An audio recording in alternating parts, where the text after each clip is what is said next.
Bigay din namin ang lahat para sa'yo. Correct! Lahat? lahat ng gusto mo ibibigay. Pero kapag hindi namin kaya, huwag ka na magtampo.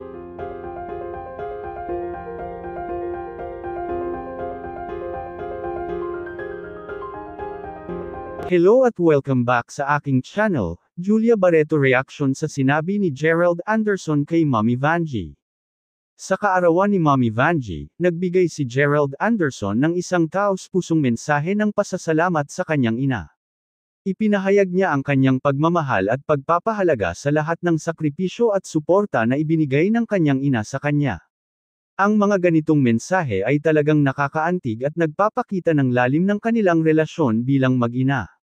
Habang sinasabi ni Gerald ang kanyang mensahe, makikita ang saya sa mukha ni Julia Barreto. Ang kanyang pagtawa ay tila nagpapakita ng suporta at pagmamalasakit sa kanyang boyfriend, habang sabay na pinapahalagahan ang espesyal na okasyong ito. Ang mga ganitong sandali ay nagpapalakas ng ugnayan hindi lamang sa pagitan ng magkasintahan kundi pati na rin sa kanilang pamilya. Narito at ating panuurin ang kabuuan ng video para malaman natin ang buong sinabi ni Gerald sa kanyang nanay.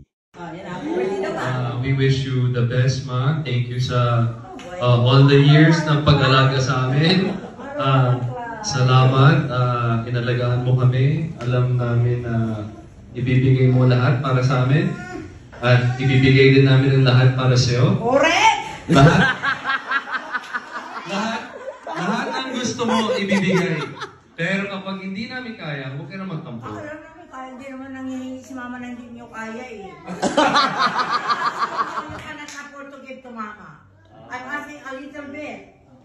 So, I'm asking you,